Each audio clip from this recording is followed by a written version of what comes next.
Fala galera do Culturando, sejam bem-vindos para mais uma aula de teatro. E nessa aula vamos continuar falando sobre a história do teatro. Até aqui a gente viu o teatro grego, teatro romano e teatro medieval. E hoje vamos falar do teatro renascentista. O teatro renascentista foi um movimento que começou a acontecer no fim da Idade Média. E também o teatro acompanhou essa evolução do pensamento humano. Até então, na Idade Média, o pensamento humano era muito focado no teocentrismo, ou seja, Deus no centro de tudo. Já no Renascimento, isso começa a modificar e começa a ser antropocentrismo, ou seja, o homem começa a ser o centro do universo, né, das atenções, e não a religião e não Deus. Então isso começa a modificar o pensamento das pessoas nessa época e também isso, né, influencia o teatro. Então o teatro ele começa a deixar de ser um teatro religioso que fala dos milagres, da vida dos santos e passa a ser um teatro mais voltado para o homem, ou seja, o homem é o foco dessa atenção. O homem ele começa a ser essa figura que começa a ser desenvolvida e também investigada nesse teatro, ou seja, o antropocentrismo. Também há outras características do teatro, ele era um teatro completamente improvisado. Boa parte desse teatro ele era improvisado, ele tinha uma linguagem coloquial, ele normalmente era bem popular e cômico, e também tinha temas diversificados. Como eu disse, ele não era só focado na religião, ele começa a falar de outros assuntos, políticas, amores, tragédias e tudo isso. Nesse período, começa a surgir vários movimentos de teatro renascentista.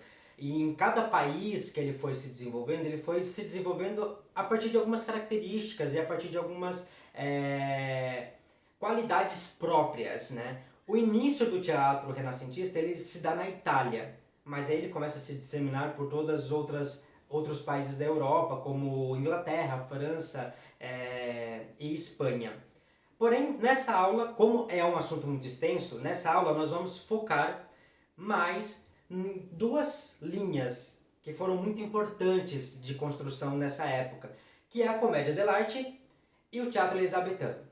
Na comédia dell'arte é um movimento que surge na Itália, e esse movimento ele se dá muito por companhias pequenas que são mambembes, ou seja, elas vão circulando de cidade em cidade e elas começam a desenvolver um tipo de teatro muito específico, né, para esse movimento. Ou seja, eram personagens arquétipos, eram personagens que eles eram fixos, eles tinham algumas codificações que a gente definia quem era eles.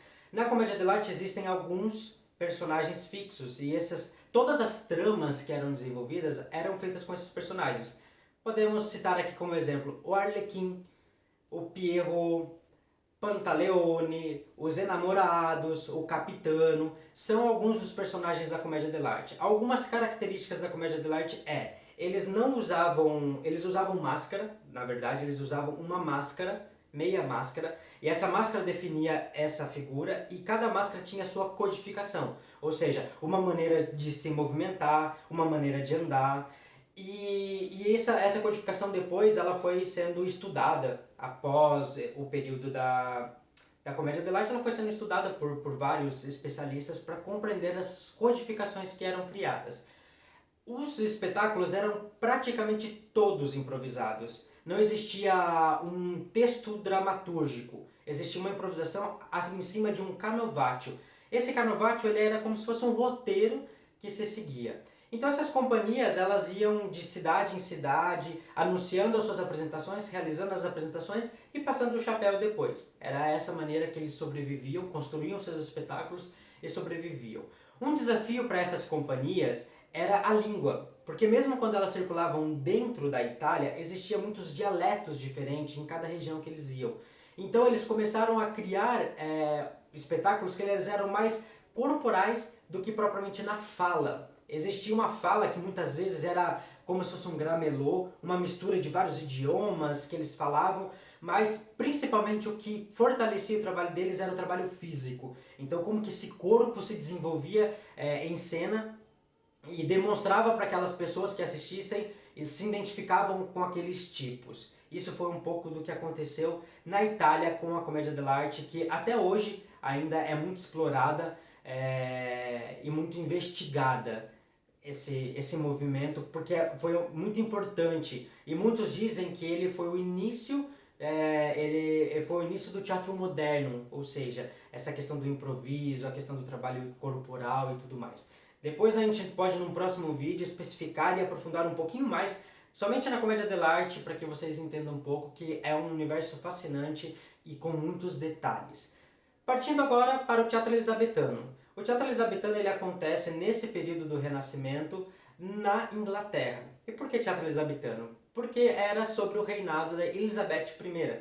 Então, foi aí que se deu esse nome, porque também ela era uma grande apreciadora da arte e investia muito na arte.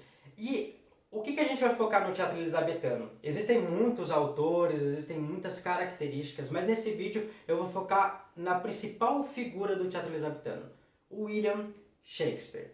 William Shakespeare é considerado o dramaturgo dos dramaturgos, o maior dramaturgo de todos os tempos. Até hoje, depois de tanto tempo, a gente ainda continua realizando apresentações dos espetáculos de Shakespeare. Shakespeare ele começa a desenvolver o seu trabalho com o teatro em Londres, em uma companhia que existia, e aí nessa companhia ele começa a se desenvolver enquanto artista escrevendo as peças dele. E a primeira peça que ele escreve já começa a ter um sucesso. E aí ele começa a se desenvolver e vai construindo uma gama de espetáculos que muitos vêm pra gente até hoje, né?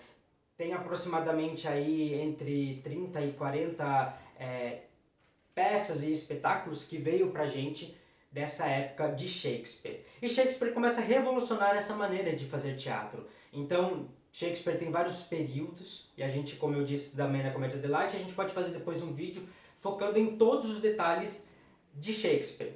Mas, nesse primeiro momento, a gente vai focando mais no contexto geral do Renascimento. Ele começa a revolucionar tanto na sua forma de escrever tragédias, nas suas formas de escrever comédia, e também uma coisa interessante que foi nessa forma de mesclar. Ele começou a ter espetáculos que ele misturava um pouco de tragédia e comédia nesse mesmo universo. Até uma coisa que era até então que não era feita. Existiam os espetáculos trágicos e os espetáculos cômicos. E ele começa a ganhar um nome e uma importância muito grande.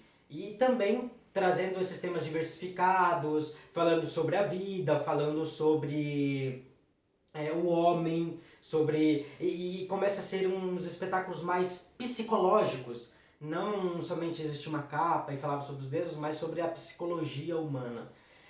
Shakespeare escreveu muitos espetáculos, entre eles os principais Hamlet, Otelo, Macbeth, Sonho de uma Noite de Verão, A Tempestade e muitos outros. Quem nunca ouviu dizer da frase ser ou não ser, eis a questão. Então essa é uma frase muito clássica que vem de um espetáculo de Shakespeare que é Hamlet. E quando a gente começa a fazer teatro, um dos primeiros autores que a gente tem contato é Shakespeare. Então ele tem uma importância hoje muito grande até hoje para o teatro. Legal, galera? Esse foi mais um vídeo nosso. Espero que vocês estejam aí aproveitando. Vou deixar aqui embaixo vários links de referência também sobre o teatro elisabetano. E aí vou gravar um vídeo falando um pouquinho mais sobre a Comédia dell'arte e um pouquinho mais sobre Shakespeare para a gente se aprofundar nessas figuras. Beleza? Abraço, tchau, tchau!